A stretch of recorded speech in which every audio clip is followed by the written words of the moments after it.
साहिल blogger में आपका स्वागत है। चलो आज आपको लेके चलते हैं डलहौजी के सदर बाज़ार स्थित लक्ष्मी नारायण मंदिर के दशहरा ग्राउंड में। यहाँ पर आज दशहरा दहन का आयोजन किया जा रहा है। चलो आपको भी लेके चलते हैं।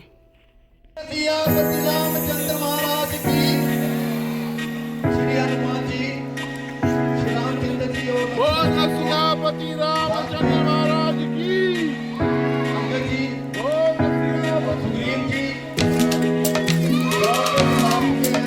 सभी लोग जोरदार ताली से स्वागत करेंगे। बोल सीतापति रामचंद्र महाराज की, सीतापति रामचंद्र महाराज की।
हम उनका हार्दिक स्वागत करते हैं। धन्यवाद।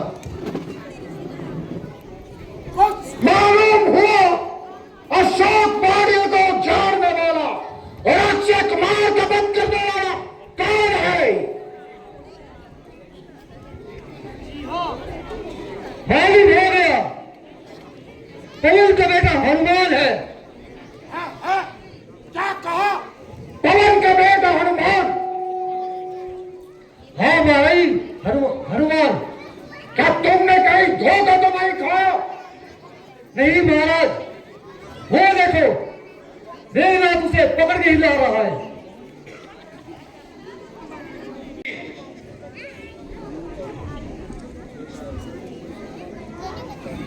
अक्षय कुमार का कातिल आज ही है। जैसा हुक्म हो इसे दंड दिया जाए। पहले बेहतर होगा इसके प्राण का जरा बतलाइए कि दिल में ये क्या समाई? बिना अकारण लंका में ये आफत मचाई, क्या मौत नजर आई? चुप रहने से प्राण नहीं बचेंगे। जरा मुंह खोल, कुछ जवान जवान। अशरेफ सुल्तानी है, इसलिए किसी एले के साथ बात करने में सख्त होनी है। जब कोई पूछने वाला पूछेगा तो जवाब देंगे और पाई पाई का हिसाब देंगे। बड़ा हो शेर पिंजरे में मगर वो बू नहीं जाती। दिलावर की गजा के सामने में खो नहीं जाती। रस्सी चल गई मगर बल नहीं गया। चले पर किस तरह मेरा, मुझे किस बात का डर है? वही तू है, वही मैं हूं, वही दम है, वही खम है। ये जमीन पैसा त्याग करने से तो बेहतर होता तू कहीं दूर मरता, ताकि पवन पर पर कलम का टेका ना आता। अभी भी वक्त है तेरा पश्चाताप करने का। किया है काम ही तूने विलास डूब मरने का। अरे नालायक, तुझे इस हालत में देखकर मेरी गर्दन मारे शर्म के झुकी जा रही है, मगर अफसोस कि तुझको गैरत नहीं आ रही है। अभी तक तो झुकी है तुम्हारे ही झुकाए से कोई तुमने जमीन से उठेगी ना उठाए से। हनुमान, आज तू किस तरह की बातें कर रहा है? क्या तुमने सातवा संबंध सब भुला दिए? हर किस नहीं, बल्कि मेरी ताल्लुकात ने मुझे यहाँ तक आने का हौसला दिया। हनुमान आपका उसी तरह वफादार है और वक्त जरूरत हर तरह से मदद करने को तैयार है। टोका तो उनका सर फोड़ा, बागवानों ने टोका तो उनको पकड़ कर मरोड़ा। अक्षय कुमार गया तो उसे जीवित न छोड़ा। और मेरे वफादार, मैं तुझ पे बलिहार। मैं गया था कौन सा उनको बुलाने के लिए, आप ही आए थे वो झगड़ा फैलाने के लिए। काम के साथ एवल आखिर वो खाने के लिए था जुर्म, कर बांध लेता घर ले जाने के लिए। नाहक इतनी छोटी सी बात पे वो पीछे मेरे पड़ गए, मारने आए थे मुझको आप लेकिन मर गए। किसने था वो जाने को? कहा था श्री रामचंद्र जी ने और सुग्रीव ने, और गया था सीता माता की खबर लाने के लिए। है? क्या कहा? सीता की खबर? सीता जी की खबर। मगर सुग्रीव का रामचंद्र से क्या ताल्लुक? जब वो दोनों सीता जी को खोजते समय ऋषि मुख पर्वत पे आए, वहां उन दोनों ने दोस्ती का अहद करके एक दूसरे से मित्रता के हाथ मिलाए। जिस बारी ने आपको विश्वमार कैद किया, उसे श्री रामचंद्र जी के छोटे से तीर ने जिंदगी से नापैद किया। अब आप स्वयं उनकी ताकत का अंदाजा लगा लीजिए और जिस तरह हो सके आने वाली विपदा को अपने सिर से टाल लीजिए, वरना तुम्हारी एकदम नहीं मिल जाएगी और ये हरी भरी उनका आग की आग में मिट्टी में मिल जाएगी। क्योंकि वानर द्वीप का बच्चा बच्चा मरने मारने को तैयार है और उन्हें सिर्फ मेरी वापसी का इंतजार है। अरे बदकार, जरा मुंह संभाल और सोच समझ से मुंह से जवान निकाल। जबकि तू मेरे यहाँ कैद है और मेरे हाथ में तेरा साए सफेद है, तो क्या तुझे वापिस जाने की उम्मीद है? और सीधा की उम्मीद तो एक तरफ, अब तो समझ ले वो तेरी ओर से भी हाथ धो चुके और तुझे आज ही से धो चुके। जिनकी महिमा के तू पांडवों की तरह गुण गा रहा है, मैं उनको अच्छी तरह जानता हूँ। अमर तो खोरा बदोश राम लक्ष्मण और सात तो मिला अगर का दुश्मन अपनी स्त्री के लिए तो आज तक रोता फिरा और यूं ही जंगलों में हैरान होता फिरा। राजा बहादुर तो क्यों न करो साथ हाथ पे तलवार उठाई और बारी से अपनी स्त्री छुड़ाई। कहीं कहीं कहीं कराना बार नदी से कलवा जोड़ा, 150 आदमी यहाँ वहां से इकट्ठे कर लिए और रावण से युद्ध करने के मंसूबे पा लिए।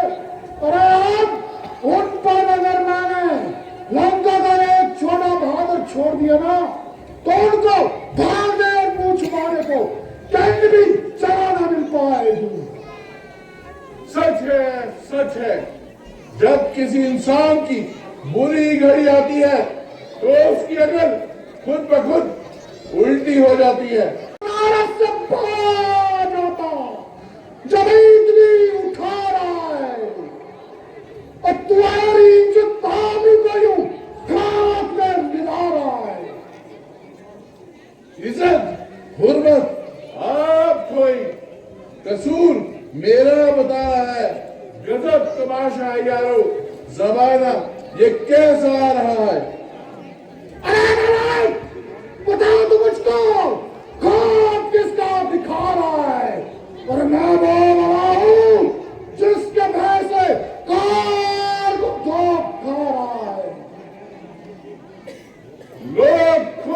देख लेंगे तू इतना क्यों तिल मिला रहा है। प्याज जो खाता था खाओ जिसका, आज वो उसी को खा रहा है।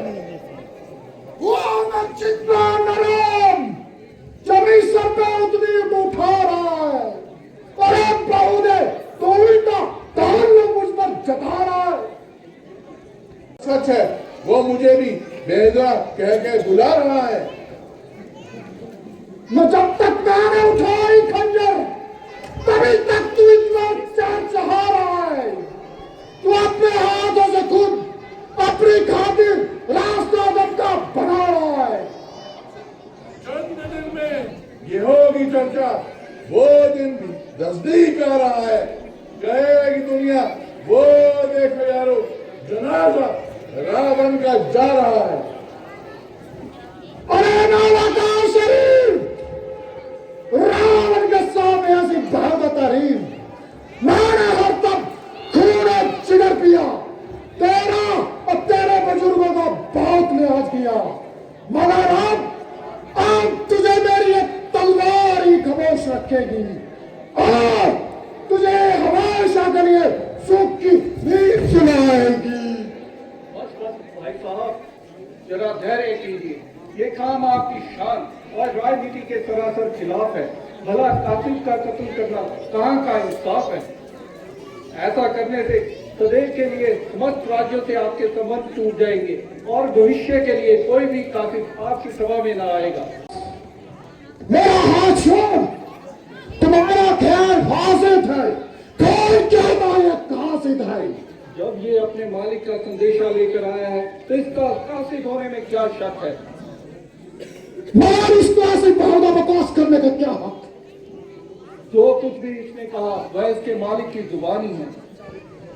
मगर मुझे हैरानी है कि तुमने इसकी वकालत की क्यों ठानी है। ये राजनीति का असूल है महाराज। अत्यंत ये बहाना फजूल है, बल्कि इसकी हिफाजत की कोई खास वजह मौजूद है। ये आपकी भूल है। मेरा अर्ज करने का केवल ये अभिप्राय है कि कातिल का कत्ल करना धर्मशास्त्र और राजनीति के सर्वथा प्रतिकूल है। अगर तू मुझे कत्ल न करे तो तेरे जीवन पर धिक्कार है। अगर जान न पाए बोल सियापति रामचंद्र महाराज की। रात का भोजन बनाने की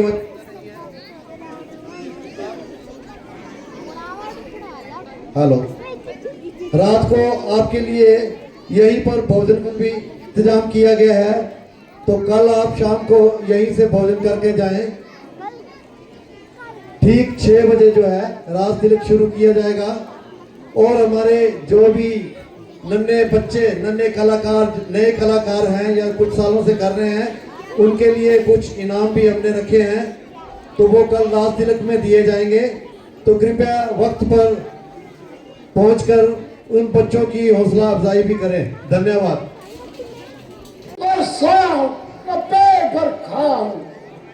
जिसको मैंने आराम जान समझा वही लिए मेरे लिए आप तो जान हुई। जिसको अमृत समझा वही विष के समान हुई। धोखा हुआ, छल हुआ, फरेब हुआ, मगर अब तो इस आफत से निकलना सख्त मुहाल है। जब से इसको चुरा के लाया हूं, न मैं नींद भर सो सका, न पेट भर खा सका। बस इसी की फिराक में इसके कोरे करारे जवाब सुनता रहा और अंदर ही अंदर जलता और घूमता रहा। बाकी रही सही की कसर हनुमान जला के चला गया और मेरी इज्जत को यूं खाक में मिला के चला गया। जब उनके एक मामूली सिपाही की दिलेरी का ये हाल है, तो इनकी ताकत का अंदाजा लगाना कितना सख्त मुहाल है।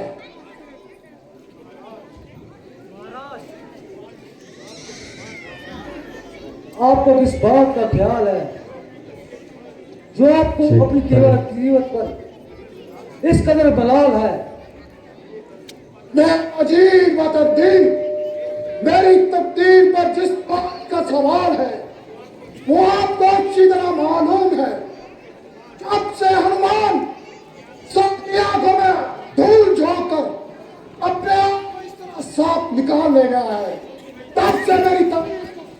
कलेश है। और इस समय वही सवाल बर्दाश्त है कि जिसके एक दूध की दिलेरी का ये हाल है, तो इस किस्म की ना उनके पास और कितनी होगी। अफसोस और शर्म का मकाम है इतने आदरों के एक भी ऐसा नहीं जो पकड़ता। और हनुमान चोरों की तरह लंका में फिर भी क्या, तो उसने क्या कमाल किया। उसकी दिलेरी तब होती जब सामने आकर मुकाबला करता, बहुत आगे मरता, हमें मारता या खुद मरता। मुझे ताजुब है उसने कौन सी दिलेरी खाई, आखिर भाग कर ही तो जान बचाई। आपको उसको दे सकते हो। मेरे नजदीक तो उसका जिम्मेदार खेल है। अगर लंका का एक भी बहादुर उसके पीछे छोड़ दिया तो उसका बचना मुश्किल है।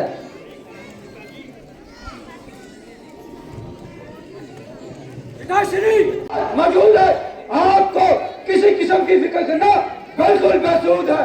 मैं वही मैग्नाट हूँ जिसका अनुमान एक झटका न सह सका।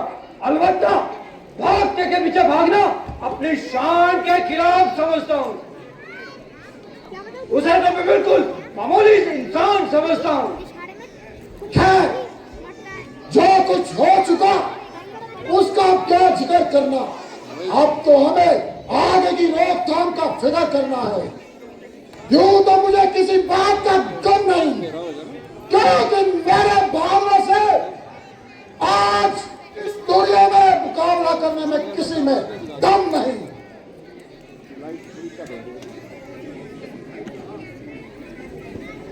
भाई साहब, आपके तमाम दरबारी आपसे डरते हैं और इसलिए खुशामदाना बातें करते हैं। आग और दुश्मन को हकीक समझना अक्लमंदी से वाइज है। इसलिए मेरी आपसे बार बार यही ताकीद है कि जिस तरह भी हो सके इस बला को अपने सर से डालें। और जिसका सबसे आसान तरीका यही है कि सीता जी को श्री रामचंद्र जी के पास पहुंचाकर उनको बजाय दुश्मन के अपना दोस्त बनाओ। खामोश हो रहिए।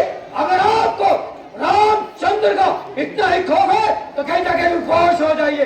कान दान पर जाए, कितनी भी तबाही बचे, मगर ऐसी जगह चुपना जहां आपकी जान बच सके। अफसोस कि आप जैसे बेगारत और बुज़दिल न हमारे खानदान में पैदा होते और न अपनी किस्मत पर होते। बहन की नाक काटी जाए और भाई का मेहनत ना आए। जाओ जाओ जल्दी करो। अगर मौत दिख जाएगी तो मुंह छिपाने के लिए जगह ना पाएगी। अरे नादान गुस्ताख लड़के, उस कदर जुबान चला रहा है और जमीन आसमान के किनारे मिला रहा है। माना इस समय तू जवानी के नशे में चूर है, मगर अकल और दानिश तुझसे कोसों दूर है।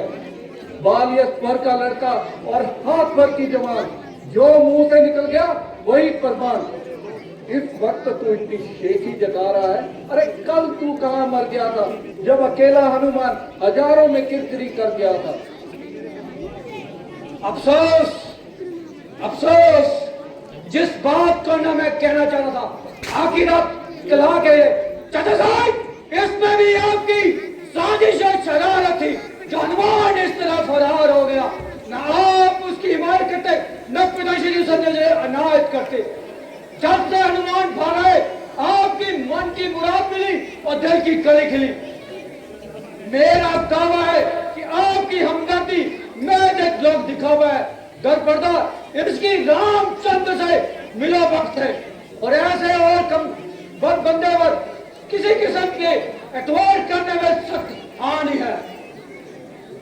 भाई साहब देखिए, ये कल का छोकरा मुझे किस कदर सख्त सुस्त बता रहा है। तो जो कुछ भी कह रहा है दुरुस्त कह रहा है।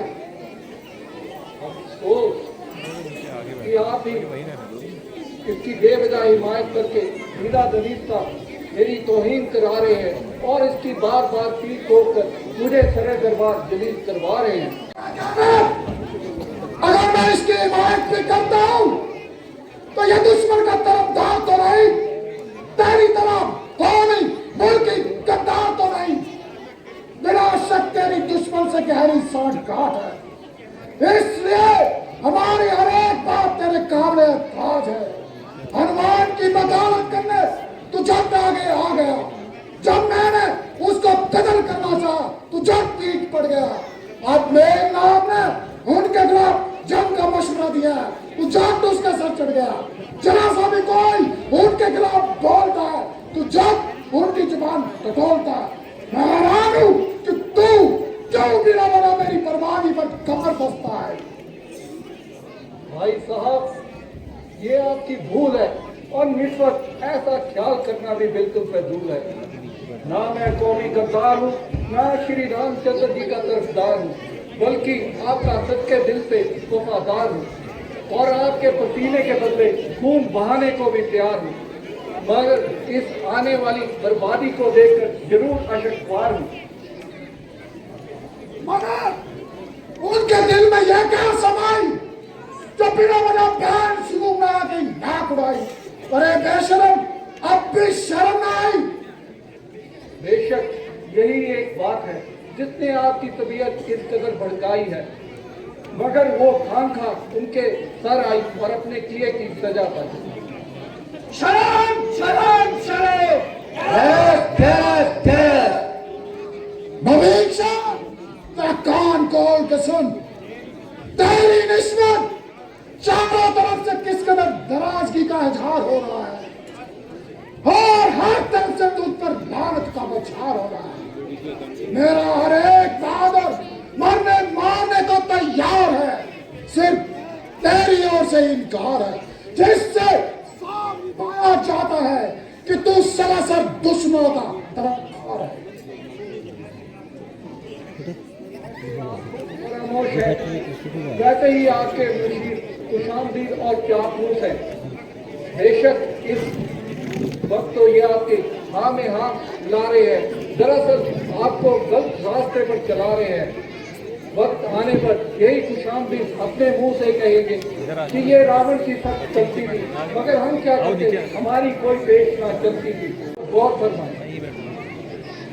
अरे बाजी पक्का, अरे बेगैरत बेजान, तू इसी वक्त यहाँ से काबूल हो जा और मेरी आंखों से दूर हो जा। तेरी जान की सलामती इसी में है कि फौरन तू यहाँ से दूर हो जा। सिपाहियों, जाओ इस बाजी मकार को मेरी हदूद से बाहर छोड़ के आओ। या लंका के अंदर अपनी ये मनुष्य शकल दोबारा मत दिखना। मेरी खैर ख्वाही का यही सिला मिलना था और मैंने इसी तरह लंका से निकलना था। अच्छा भाई, इसमें तुम्हारा क्या कसूर है? दरअसल ईश्वर को यही मंजूर है कि हरी भरी लंका बिल्कुल खाकशाह हो जाए और जिस सल्तनत की तमाम दुनिया में दाग थी वो तुम्हारे हाथों ही तबाह हो जाए। अच्छा, तो आपको मेरा आखिरी नमस्कार है। ना आपके किसी काम से कर, ना लंका से सरोकार है। बुलबुल ने आशियाना उठा लिया चमन से, उसकी बला से घूम रहे या घुमा रहे। मेरी नजरों से दूर हो जा। सैनिकों, इसे बाजी मकार को मेरी हदूद से बाहर छोड़ के आओ। विभीषण का लंका से निकाला जाना, इसके पश्चात रावण अंगद संवाद दिखाया जाएगा। इससे पहले मैं अपने प्रेस के जो हमारे बंधु हैं, हमारे भाई हैं, अपडेट देते रहे हैं, उनका हम दिल से धन्यवाद करते हैं। इस वक्त हमारे अश्विनी जी जो प्रेस से हैं, पूर्ण ग्रिल, तो हम इन अपने भाइयों का जो इतनी मेहनत कर रहे हैं, इनका भी दिल से धन्यवाद करते हैं। इसके लिए हमारे पास जो है, हमें धन की बहुत आवश्यकता होती है, तो अभी हमने और भी बहुत सा काम करना है। अगर कोई बंधु, कोई हमारे भाई इसके लिए अपनी इच्छा से दान देना चाहे तो वो हमें संपर्क कर सकते हैं। इसके अलावा श्री अपूर्व जी प्रेस वाले वो भी हमें यहाँ से या हमारी रामलीला में पहले लाइव दिखाते रहे हैं। आज